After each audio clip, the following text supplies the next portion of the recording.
I'm Steve Gilman, and this is Brand Story, where we help you build stronger, more sustainable brands by sharing insightful conversations with brand leaders, marketers, and professional storytellers.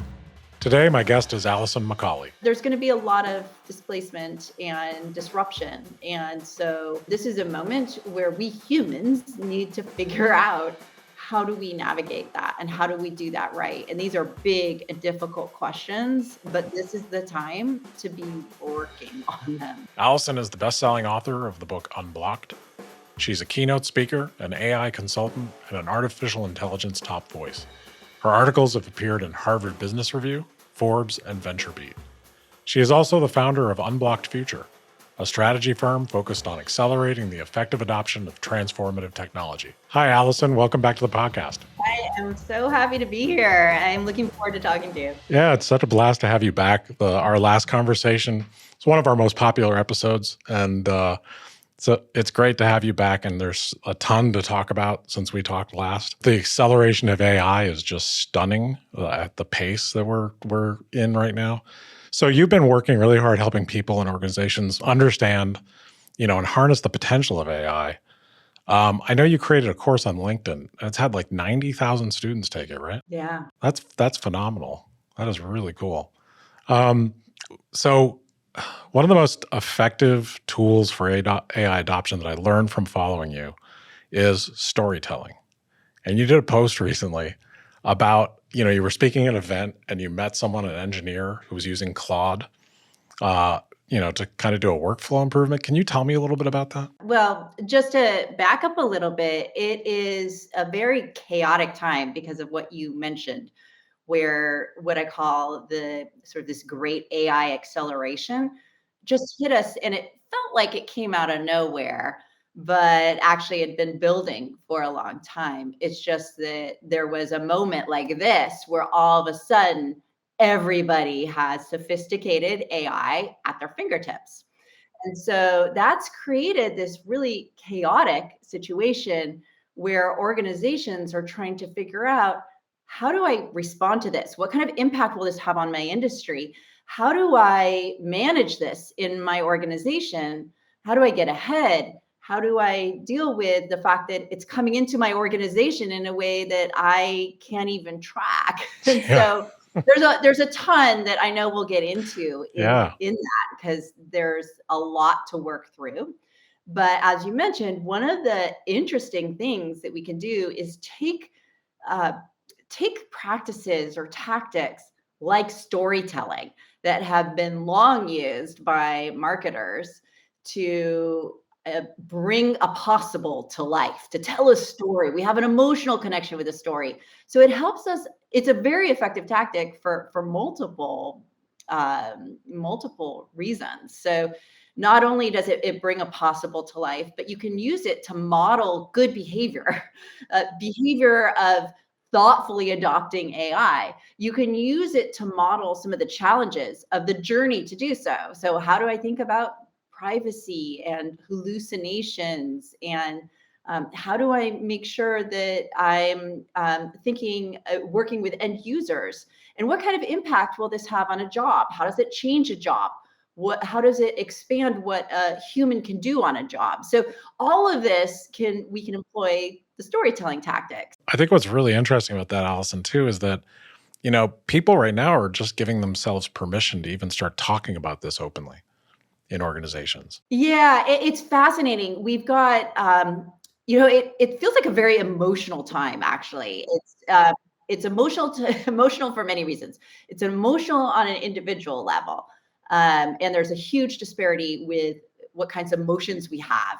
And we can talk about that too. There's these two camps almost, where there are a lot of people who want to go slower, and there's a lot of people who want to go faster. And so that's colliding. In organizations, it ranges from CEOs that are opening their doors to innovation and equipping their people with these tools and say, go explore, go event, go work on this, learn this, to, on the other side, organizations that have actually attempted to outlaw the technology. And so what happens is, if you go and talk to these organizations, you invariably will find that that even if they've outlawed it, there's plenty of people that are accessing the technology to work on their jobs on personal phones and computers and such.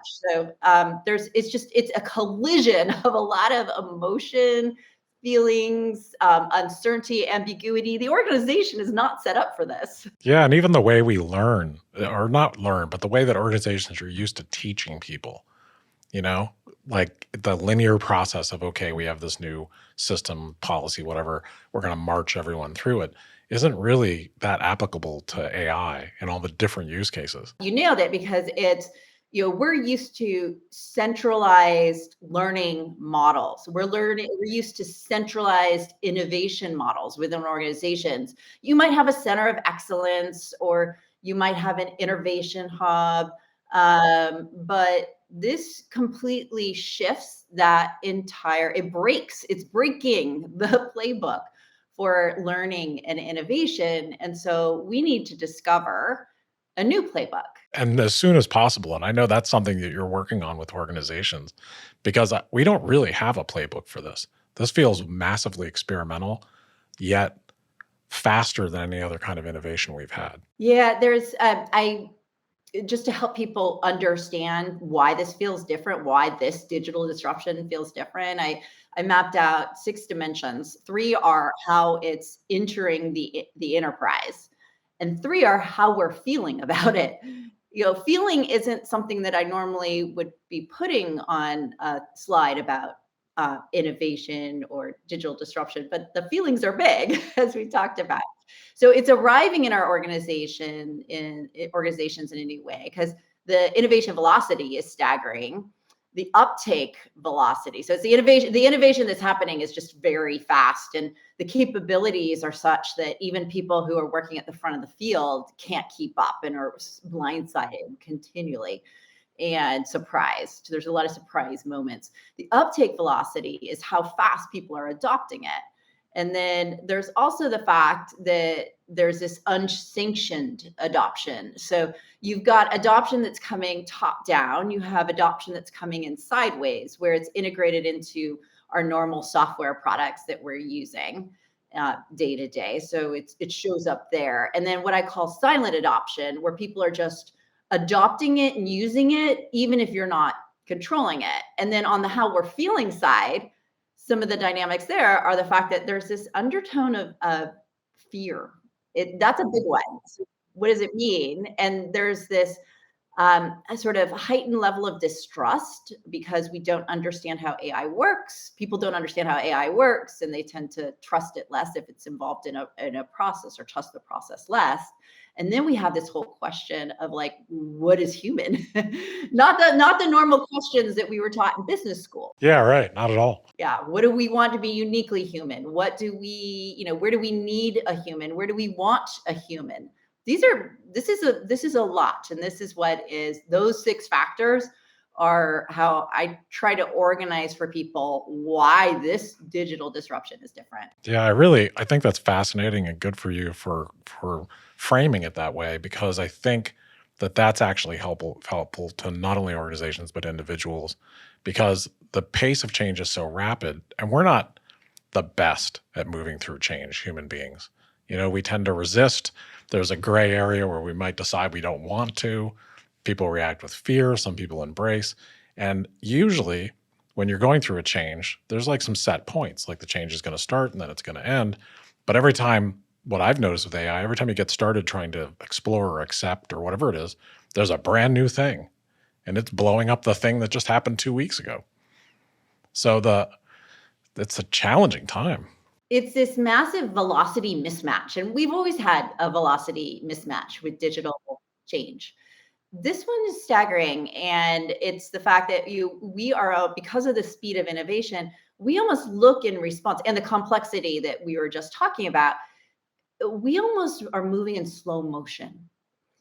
And we don't know what to do with this. And this is the new normal. In fact, I do a slide in my talks, or a set of slides in my talks, where I say it feels like this, and I have all these. You're like going in a starship through all these stars that are coming at you fast. It feels like you're going through this just tunnel But actually, we're only at the very beginning of what's going to be an amplified acceleration. So I have this little chart that shows like, here's change, and we just had this big change, but it's going to go up like this. And the reason is because you, the innovation that's happening, but also AI is learning how to improve itself. It's learning how to improve and make better models. And so what we're having is the machines are actually self-improving or learning how to self-improve at this point. So what we see now is actually the um,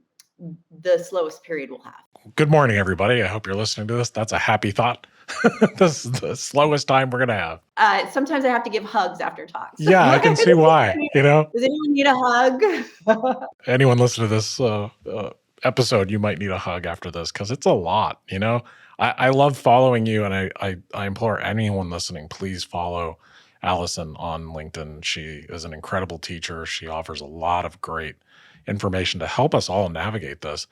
But I think one of the, I always think about like the fog of change. It gets very foggy and you're kind of lost in it and you don't know when it's going to end and clear. And usually you can have a little bit of faith because you understand the thing itself that's changing. Maybe it's a transition at work, maybe it's a new skill. But this pace and the question of what does a human do with this tool and what can it do itself, that's really unique right now, isn't it? It's unique. And so we have to develop new mindsets or exercise old mindsets or work on our AI muscle in new ways to be able to cope with that as humans. The focus of what I'm really focusing on is what is it like to be human at this AI crossroads, at this moment of change. And so I think a lot about how do we deal with that. And part of it is switching our mindset that this is a learning time and we are going to we need to focus on learning as an important part of that journey. So I talk with organizations about how it's not right now about speed to deliver. What am I delivering into production and at scale? Right now, it's about speed to learn. And you mentioned that earlier. How do we learn faster? How do we ingest faster? How do we approach that? And so AI is almost like this organism in the organization. It's more than just typical software.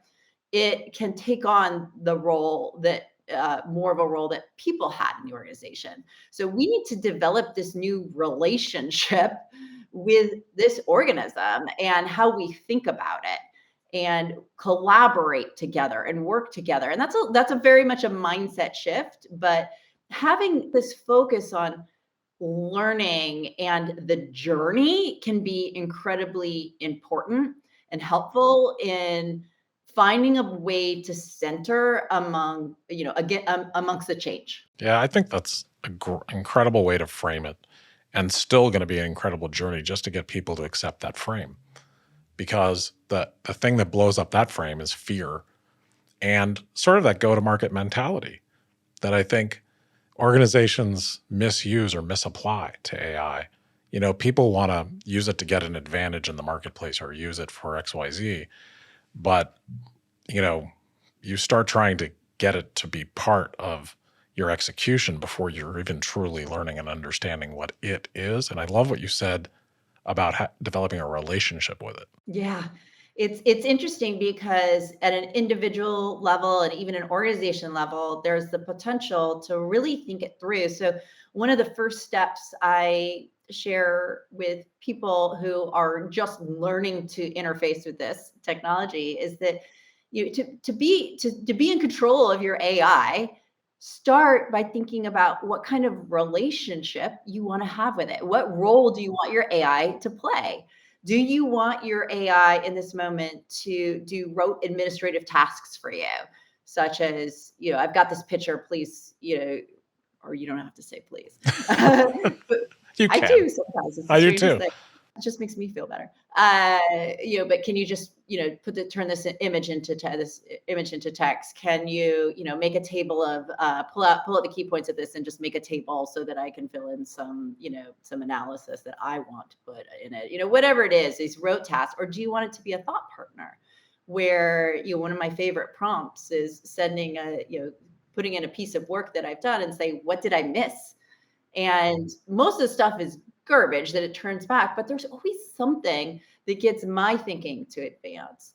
And then from an organizational level, ultimately over time, as we get better with understanding how to harness these tools, we'll be able to develop digital workers or digital teams where AI is actually performing like a team or a worker. And so, that's a no, whole other kind of relationship. But being having intent and thinking about what kind of relationship do I want? What do I want from this AI in this moment is very useful for, again, a mindset shift for how I work with this. And I think that's a massive shift and incredibly important to be thinking about.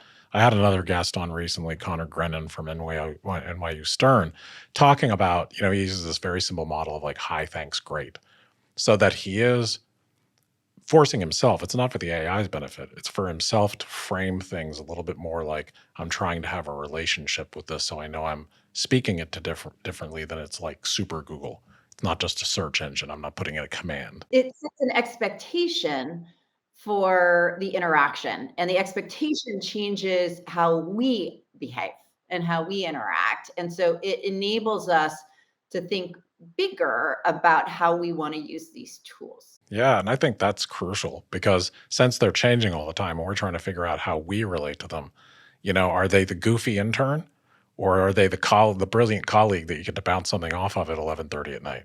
So sometimes both right now. Sometimes both, and the crazy thing is it often changes. It's my kids laugh about this because they'll ask me something and I'll do something on it and I'll say, oh, it didn't work very well, but let's try tomorrow because it changes. So sometimes the various tools will act funny one day, be different the next, and that's another reason why too, by having this relationship and having agility in how you think about this relationship, so not making a judgment and saying that's just it, you can see how the tools change over time. And so one of my favorite tactics that I try to get, it also helps with developing the habit to turn to AI because it's really important to have this habit of turning to AI.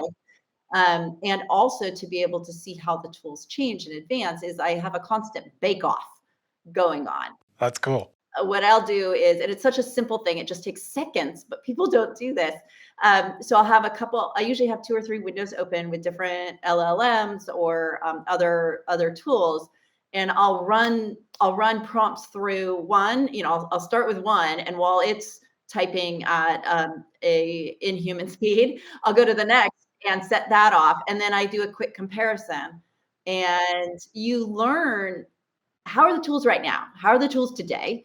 And you also get so much of a deeper understanding of what value they can add back. So it's a fascinating exercise. It takes mere seconds. That's really fascinating. And there's so many different tools. Of course, we got ChatGPT and Claude and, Perplexity is a little bit different, more search engine-y.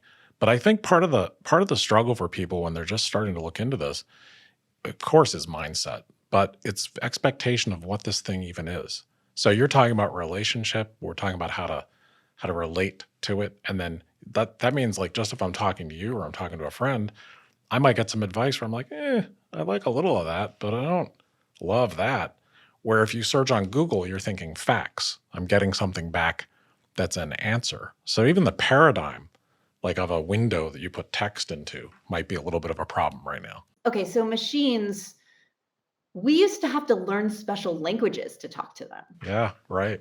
And now, what's really different about what's happening right now is that the machines have learned our language. So, machines used to, they did automation based off of structured data. So, data that's well organized in tables, is labeled, and repetitive tasks.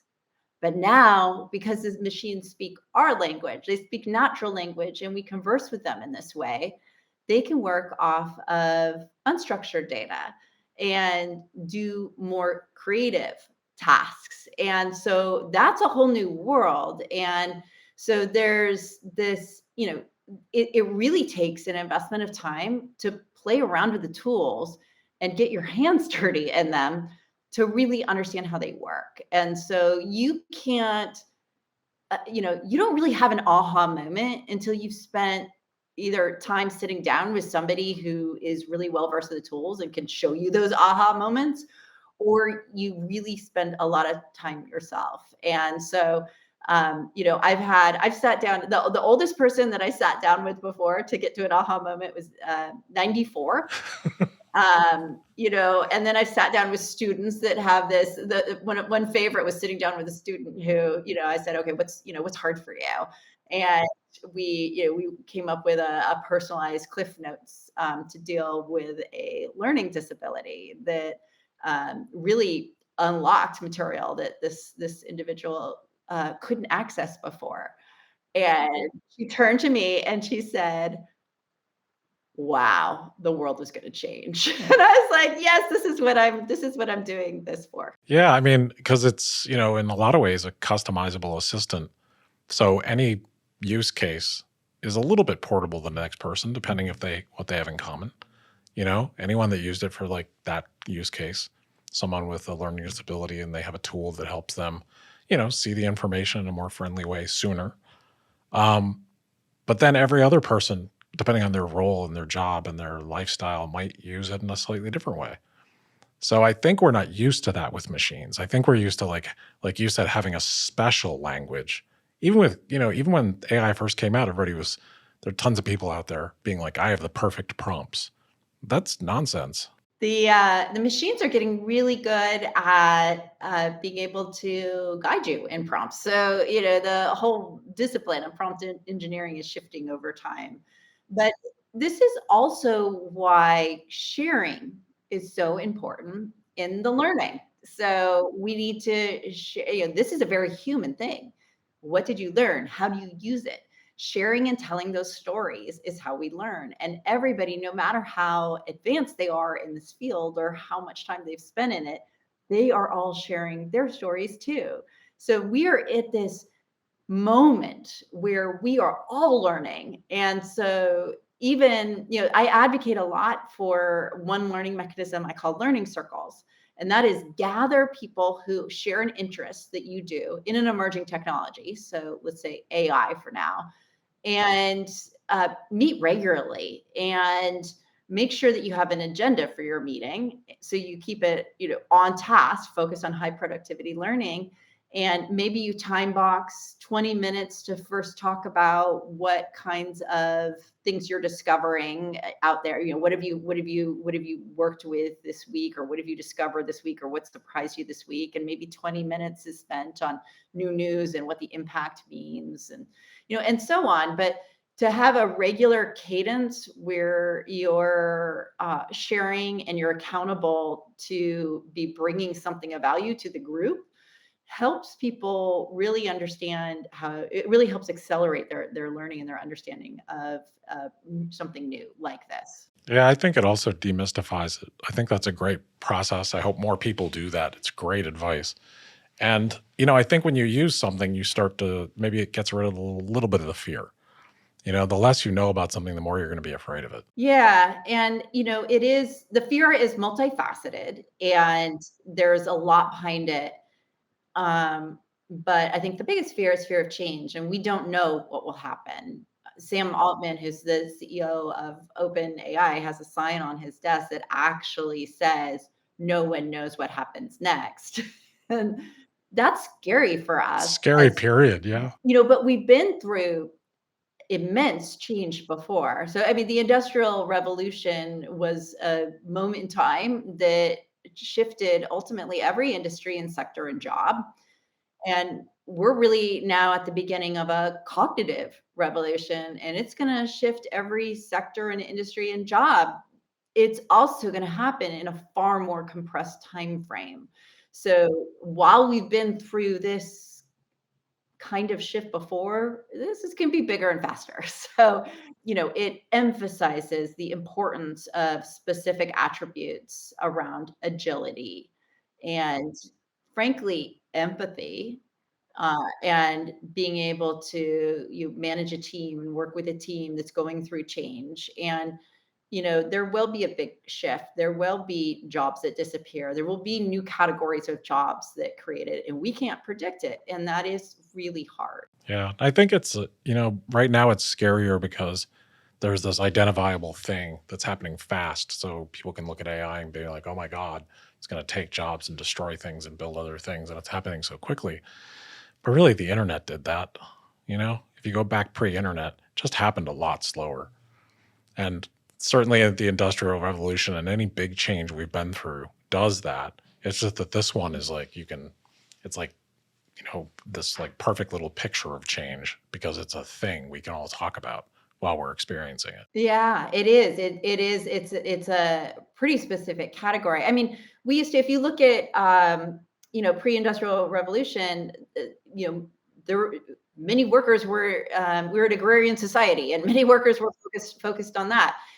If you look at the internet, that birthed an entirely new category around people that have jobs around social media that didn't exist. Yeah, that's what I was thinking. We don't know what those jobs will be or what they will look like. And, I can play out in my mind a really exciting, hopeful future for what that means in terms of our ability to use time focused on the arts and humanities. But it won't all be like that. There's going to be a lot of displacement and disruption. And so the this is a moment where we humans need to figure out how do we navigate that and how do we do that right? And these are big and difficult questions, but this is the time to be working on them. Yeah, and I think that's where a lot of the fear centers around is, when you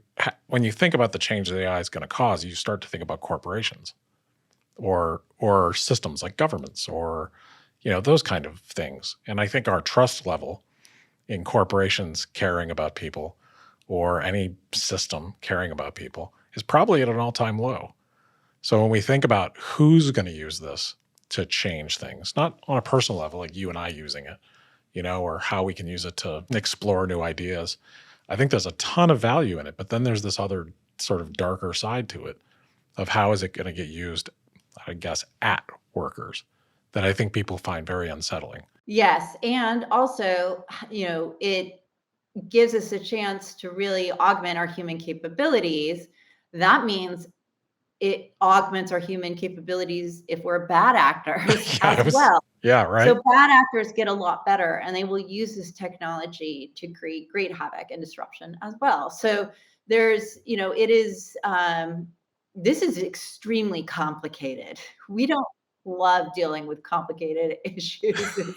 This is the most complicated. Yeah, and so it is, and so, I feel like this is an all hands on deck time where we need to be actively working on it, and so all the energy that can go against rejecting this, could be rechanneled to figuring out, it's inevitable. The genie is not going back in the bottle. So how do we do this better? And so Edelman, you mentioned trust. Edelman, does a trust barometer every year. They've done that for 30 or more years, just decades. And so this last year's 2024 it was focused on innovation.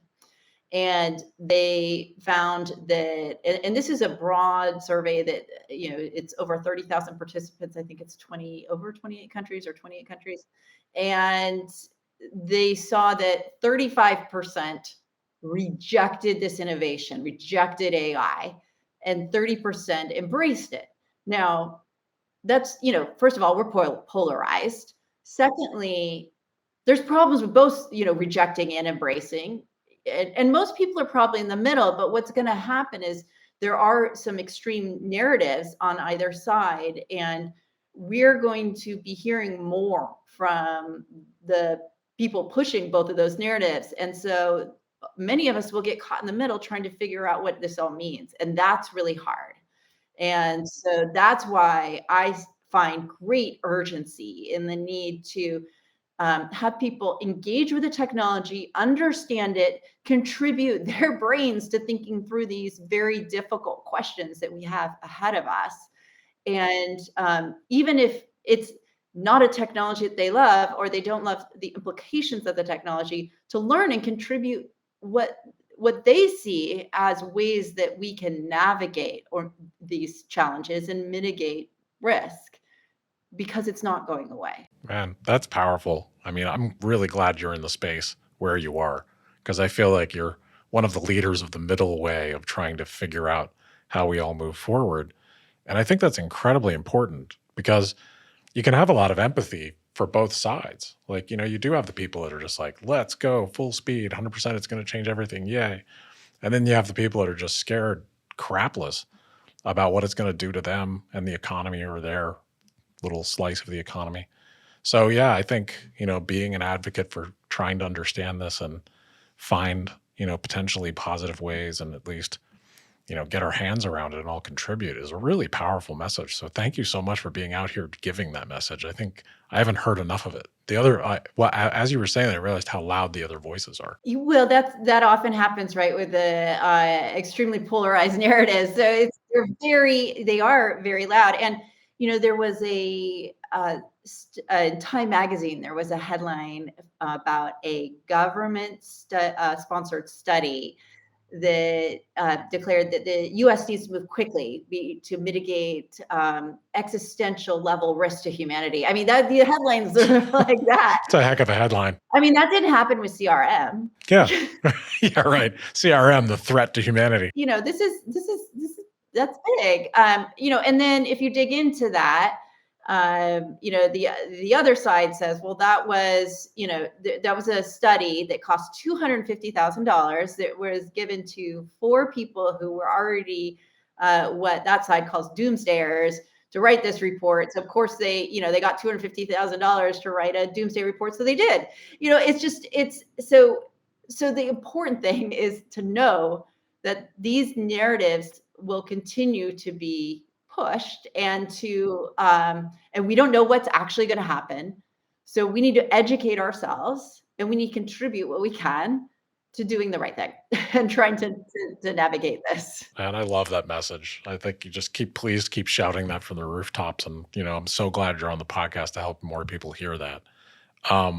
Because you're right. I mean, media does not help because all media is trying to get more eyeballs and fear sells.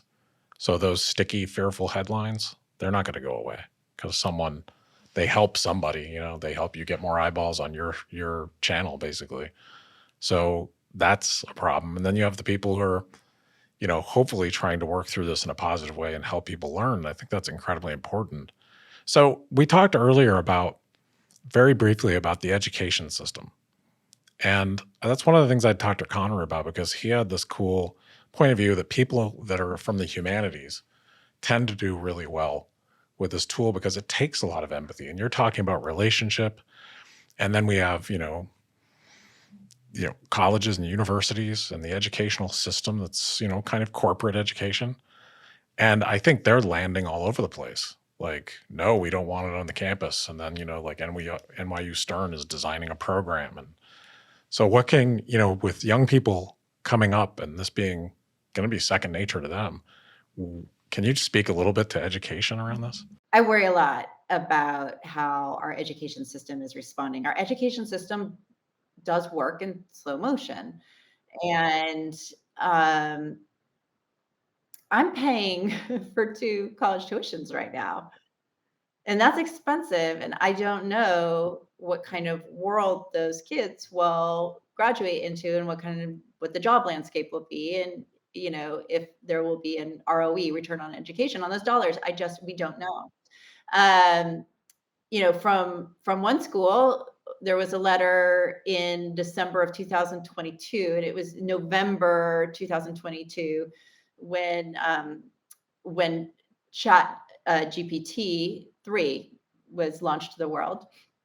And so it said, basically, if you don't use these tools, and another one, I recently read the policy and said, to not even use it for study aids, which makes no sense.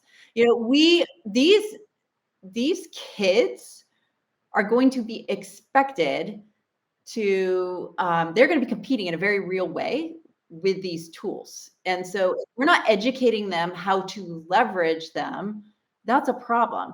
But of course, the education system is set up in a way where we need to grade and test, so that, and people will cheat using these tools. So it's a very difficult situation to solve. If you look at GPT-4 performance on human tests, so the SAT, it got 1410. It's passing the bar in multiple jurisdictions. It is scoring passing or close to passing in all 3 US medical licensing exams.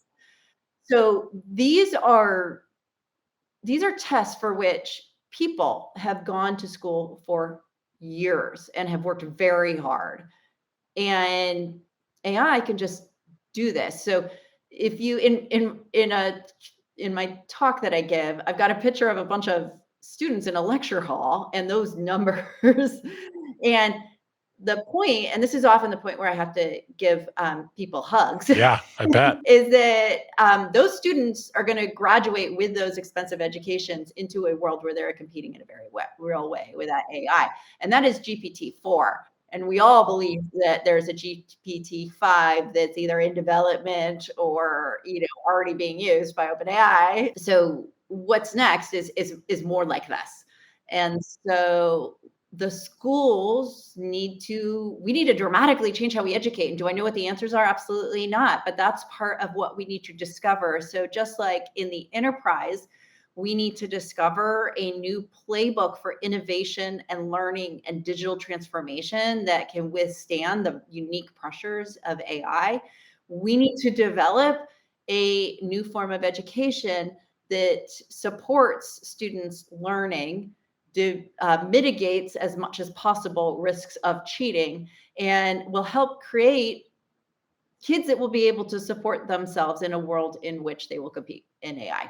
And I don't know what the answers are, but But you have to have the conversation. yeah, but I believe that we need to be all hands on deck in figuring it out. And I find that the efforts in education feel very scattered and without as much emphasis as I'd like to see. I think this is a moment where we all need to mobilize to work to navigate mitigate the risks and navigate to opportunity. Yeah, that's really powerful. And I think, sitting here listening to you, I was thinking of the examples you gave of a medical license or, passing the bar, and especially a medical license. So, yeah, if someone can cheat at something, someone's eventually going to do it or try to. But you have the economics and the return on investment of a medical degree and the usefulness of that degree and how much we need it as a species, as humans. And yet, do you know what I mean? And it's not something AI can replicate yet. We don't have AI doctors that can touch you and diagnose you and operate on you yet. So it's a real sticking point for someone. If someone is, a sophomore right now or a freshman, what are these tools going to look like when they graduate, regardless of their field? Yeah, so I guess it comes back to what do we need to teach them? If we think about the attributes that they'll need to have to be able to do well in that world. I mean, does it come down to agility, empathy, these questions of like, where do we need and want a human become big? But we're not giving them guidance. And so I was at a friend's house when her college-age son was visiting, and he came over. He had just submitted a paper, and he had help with his research on AI, using AI.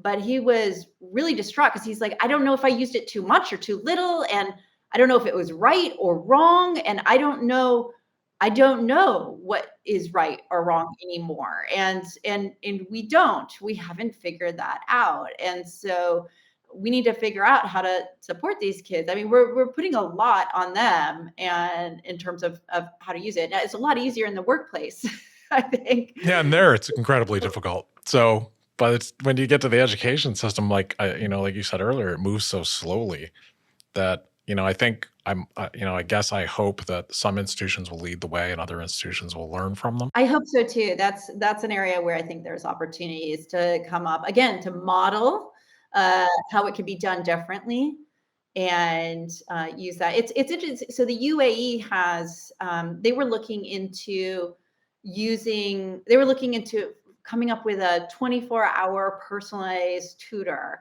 for their students before November 30th, 2022, when Chat GPT came out to the world.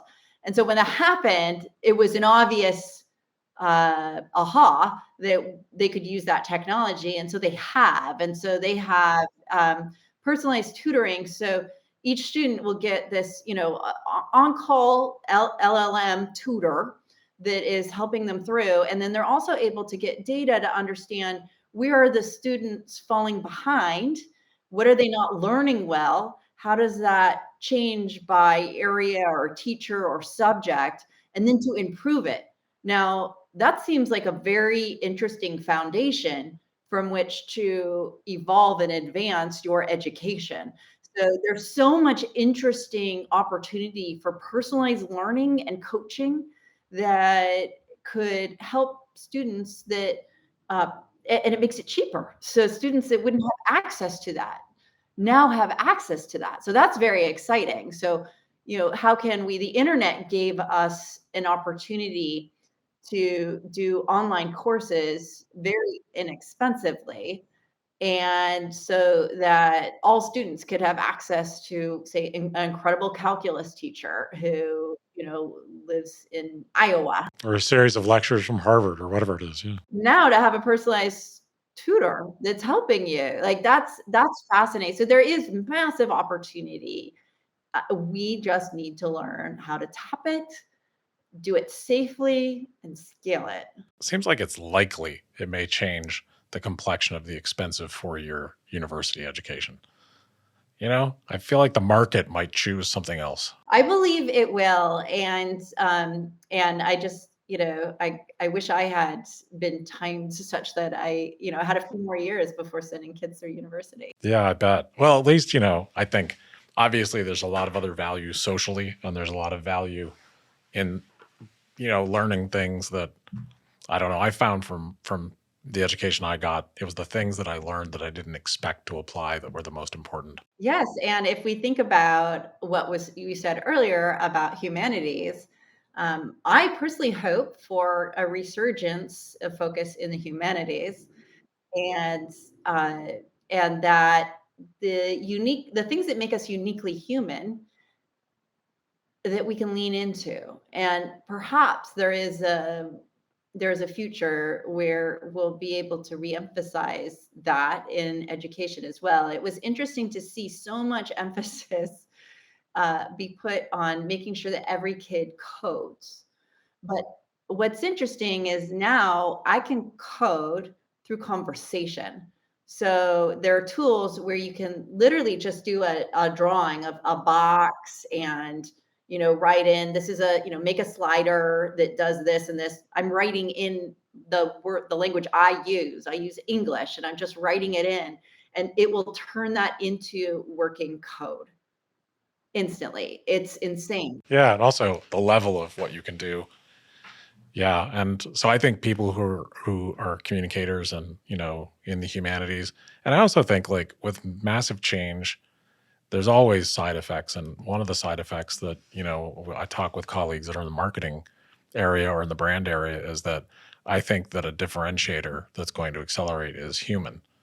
Like even if like this content was created by a human, and this experience is by humans for humans, as soon as there's something else, the original thing becomes even more valuable.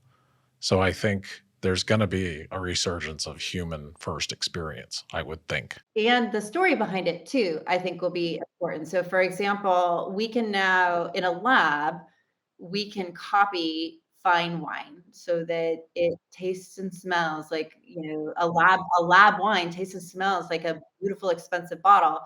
Now, why would we buy the bottle, the original bottle? Story, connection. Story, the experience. So, I mean, there is a you can imagine that potentially a world where we have more emphasis on humanities and all the elements that we can explore that make us human and the experience around it.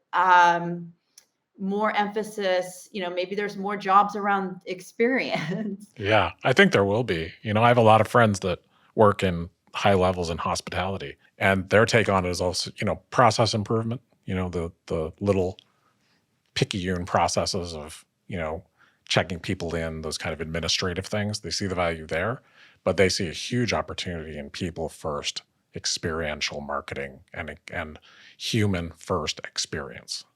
Like they think the future is perfectly positioned for them to offer incredible experiences that people come to do personally in person. You should have them on your show. That sounds really interesting. Yeah, no, I think it's fascinating. So yeah, I'm actually going to have someone on to talk about that because the conversations they're having, the opportunity they see is so different than people in other industries. Oh, it's fascinating. But we're going to have to do this again. Totally. Before having you on this time, I was like, I have to come back and check in with you. Like, we should just check in every year or two because everything you're involved in is so fascinating. Yeah, there's a study that I'm looking to get funding for that I'm going to learn so much about the practices that people are using to address those 6 dimensions. So it's probably going to take 9 months. So But we have an open door for you anytime you want to come back on and talk. Yeah, because our audience loves you, and it's fascinating talking to you. With all this swirling around you and what you're doing right now, what's an aspect of it that you don't get asked about? What's something that you're just thinking about that you don't get asked very often? I'm actually impressed by what I get asked. So I have people from unexpected industries coming to me and saying, how do I think about this for my organization? Or how do I stay ahead of this? So I actually get really good questions. I think part of it is that people are in this sort of reaction stage right now, and it's just very chaotic, and our brains um, have more of a scarcity mindset. And so I think that, there's a lot of people who are operating in a scarcity mindset that, um, if they could shift to more of an expansive mindset, could see more angles and sides to this.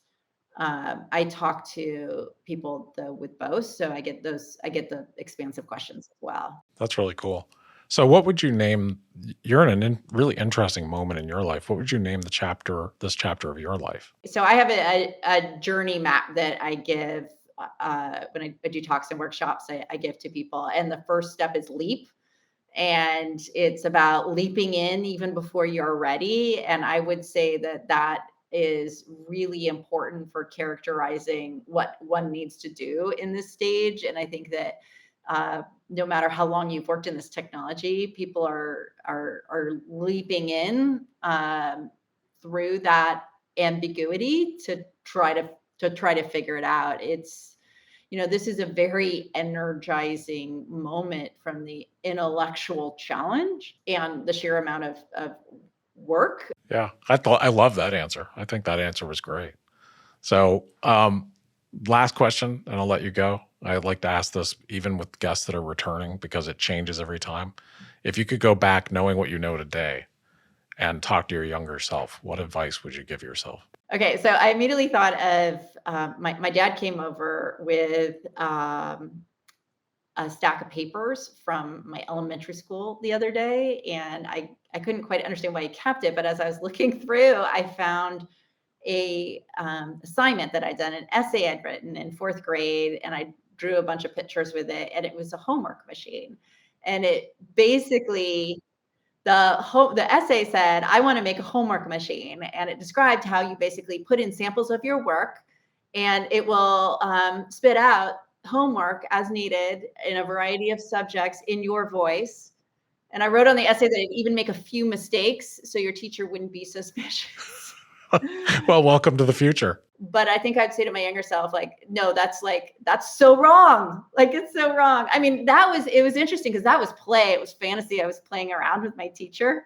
But kids today actually have homework machines. So what do we do with that? Yeah, I love that ending for this episode because that's amazing because you basically have beamed yourself into your own future.